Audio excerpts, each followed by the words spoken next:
आज आपण नागरिक शास्त्राच्या 6व्या धड्याचे, ज्याचं नाव आहे मार्गदर्शक तत्वे आणि मूलभूत कर्तव्ये, या धड्याचे आपण प्रश्न सोडविणार आहोत.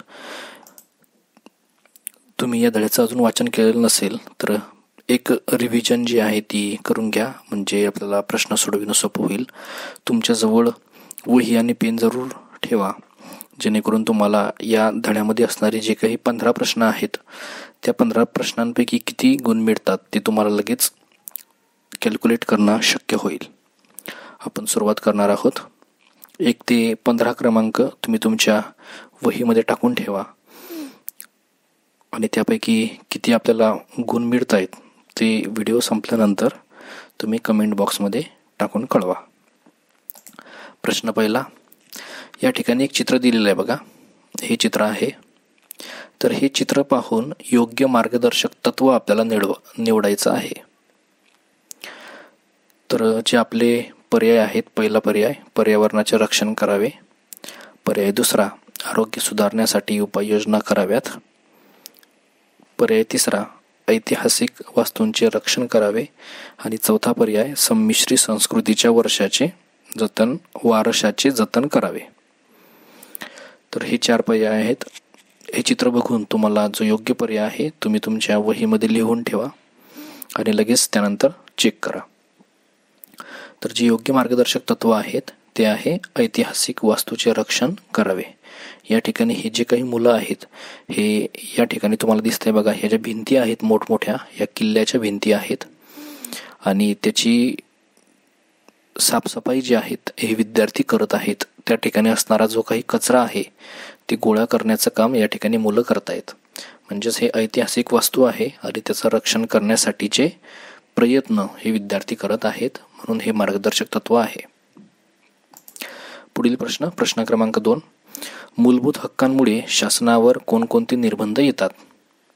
पर्याय पहिला धार्मिक कर लादू नये, पर्याय दुसरा कोणाचेही जीवित हिरावून घेऊ नये, पर्याय तिसरा कायद्यापुढे सर्व समान आणि चौथा पर्याय वरीलपैकी सर्व बरोबर. तर मूलभूत हक्कांमुळे शासनावर जे निर्बंध येतात ते आहेत, म्हणजे याचा प्रश्नाचं अचूक उत्तर आहे वरीलपैकी सर्व. या ठिकाणी सर्वच प्रकारचे, म्हणजे हे 3ही प्रकारचे निर्बंध आपण निवडून दिलेल्या शासनावर येत असतात. प्रश्न क्रमांक 3. संविधानातील मार्गदर्शक तत्वे जी तुमच्या पाठ्यपुस्तकात दिलेली आहेत ती खालीलपैकी कोणती? खाली 4 पर्याय आहेत, चौथा पर्याय वरीलपैकी सर्व बरोबर आहे. तर हे 3 पैकी कुठला आहे किंवा चौथा आहे का ते आपल्याला शोधायचं आहे. पर्याय पहिला स्त्री पुरुष असा भेद न करता सर्वांना उपजीविकेचे साधन उपलब्ध करून द्यावे, पर्याय दुसरा पर्यावरणाचे संरक्षण करावे, पर्याय तिसरा स्त्री पुरुष यांना समान कामासाठी समान वेतन द्यावे आणि चौथा पर्याय वरीलपैकी सर्व बरोबर. तर जी पाठ्यपुस्तकात दिलेली पण संविधानामध्ये असलेली मार्गदर्शक तत्वे आहेत ती आहेत ही वरील 3ही, म्हणजे चौथा पर्याय जो आहे तो आपला बरोबर असणार आहे. तर त्यापैकी भेदभाव न करता उपजीविकेचे साधन उपलब्ध करून द्यावे, पर्यावरणाचे संरक्षण करावे आणि स्त्री पुरुष यांना समान कामासाठी समान वेतन द्यावे, हे 3ही जे आहेत मार्गदर्शक तत्व ही आपल्या 7वीच्या पाठ्यपुस्तकामध्ये दिलेली आहेत. त्यामुळे चौथ्या क्रमांकाचा जो पर्याय आहे वरीलपैकी सर्व बरोबर ते आपलं अचूक उत्तर येणार आहे. प्रश्न क्रमांक 4. योग्य विधान निवडा. खाली 2 विधान दिलेली आहेत, त्यापैकी जे योग्य आहे ते आपल्याला निवडायचं आहे. तर विधान 1 काय म्हणते बघा, मार्गदर्शक तत्वे हे मूलभूत हक्कच असतात. आणि विधान बी, ही तत्वे म्हणजे मार्गदर्शक तत्वे शासनाने राबवली नाहीत तर त्या विरोधात न्यायालयात जाता येते. ही 2 विधानं आहेत, त्यापैकी पर्याय पहिला फक्त ए बरोबर, पर्याय दुसरा फक्त बी बरोबर, तिसरा पर्याय दोन्ही बरोबर आणि चौथा पर्याय दोन्ही चूक. तर आता या 4 पर्यायापैकी आपल्याला अचूक पर्याय निवडायचा आहे. त्या अगोदर आपली जी विधानं आहेत ती जर तुम्ही काळजीपूर्वक बघितली तर तुमच्या लक्षात येतात की पहिलं जे विधान आहे मार्गदर्शक तत्वे हे मूलभूत हक्कच असतात, हे विधान बरोबर आहे. तर दुसरं जे विधान आहे, तर ही जी तत्वे आहेत ही जर राबविले नाहीत तर त्या विरोधात न्यायालयात जाता येते, तर दुसरं विधान हे चूक आहे, कारण त्या विरोधात न्यायालयात जाता येत नाही. मूलभूत हक्क म्हणजे मागील धड्यामध्ये आपण शिकलो होतो मूलभूत हक्क त्याचं जर उल्लंघन होत असेल तर आपल्याला न्यायालयात जाता येते, परंतु मार्गदर्शक तत्वांचं उल्लंघन जर होत असेल तर आपल्याला त्या विरोधात न्यायालयात जाता येत नाही. त्यामुळे या दोन विधानांपैकी फक्त ए विधान बरोबर आहे, बी विधान हे चूक आहे. प्रश्न क्रमांक 5. उद्दिष्टपूर्तीसाठी शासनाने कोणत्या उपाययोजना कराव्यात याबाबत ज्या सूचना संविधानाने दिल्या आहेत त्या सूचनांना रिकामी जागा असे म्हणतात. पर्याय पहिला मूलभूत हक्क, पर्याय दुसरा मूलभूत कर्तव्य, पर्याय तिसरा मार्गदर्शक तत्व आणि चौथा पर्याय सर्व पर्याय बरोबर, म्हणजे हे तीनही पर्याय बरोबर. तर ज्या सूचना संविधानाने दिलेल्या आहेत त्यांनाच म्हणतात काय? मार्गदर्शक तत्वे. पुढील प्रश्न क्रमांक 6. रिकामी जागांमुळे लोकशाही रुजावी म्हणून पोषक वातावरण मिळते. पर्याय पहिला मूलभूत कर्तव्य, पर्याय दुसरा मार्गदर्शक तत्वे, पर्याय तिसरा मूलभूत हक्क आणि चौथा पर्याय स्वातंत्र्य. तर याचं जे काही अचूक उत्तर आहे ते आहे मार्गदर्शक तत्वे. या तत्वांमुळे लोकशाही रुजावी म्हणून पोषक वातावरण लोकशाहीस मिळते. प्रश्न क्रमांक 7. 6 ते 14 वयोगटातील आपल्या पाल्यांना रिकामी जागा संधी देणे ही प्रत्येक पालकाचे कर्तव्य आहे. कोणती संधी देणं ते आपल्याला शोधायचं आहे. पर्याय पहिला शिक्षणाची, पर्याय दुसरा जगण्याची, पर्याय तिसरा आरोग्याची आणि चौथा पर्याय व्यवसायाची. तर जे अचूक उत्तर आहे ते आहे शिक्षणाची संधी देणं 6 ते 14 वयोगटातील आपल्या पाल्यांना. प्रश्न क्रमांक 8. स्वच्छ भारत अभियान केव्हा यशस्वी होईल असे तुम्हाला वाटते? पर्याय पहिला शासनाने स्वच्छतेसंदर्भात कायदे केले तर, पर्याय दुसरा शासनाने विविध योजना राबवल्या तर, पर्याय तिसरा मानवाने सार्वजनिक ठिकाणी अस्वच्छता निर्माण करण्याच्या सवयी बदलल्या तर, आणि चौथा पर्याय कचऱ्याची योग्य विल्हेवाट लावली तर. तर स्वच्छ भारत अभियान हे जे काही भारत सरकारने सुरू केलेलं आहे ते यशस्वी व्हायचं असेल तर आपल्याला खालीलपैकी पर्याय क्रमांक 3 मानवाने सार्वजनिक ठिकाणी अस्वच्छता निर्माण करण्याच्या सवयी बदलल्या तरच हे अभियान जे आहे ते यशस्वी होणार आहे, अन्यथा होणार नाही. प्रश्न क्रमांक 9. स्वतंत्र भारतापुढील आव्हाने कोणकोणती होती? पर्याय पहिला सुव्यवस्था ठेवणे, पर्याय दुसरा दारिद्र्य मागासलेपणा दूर करणे, पर्याय तिसरा राष्ट्रबांधणी करणे आणि चौथा पर्याय वरीलपैकी सर्व. तर भारत ज्यावेळी स्वतंत्र झाला 15 ऑगस्ट 1947 रोजी, तर त्यावेळी स्वतंत्र भारतापुढे जी आव्हानं होती ती होती वरीलपैकी सर्व, म्हणजे ही तीनही आव्हानं भारतापुढे होती. प्रश्न क्रमांक 10. मूलभूत कर्तव्यांपैकी चुकीचं कर्तव्य ओळखा. खालील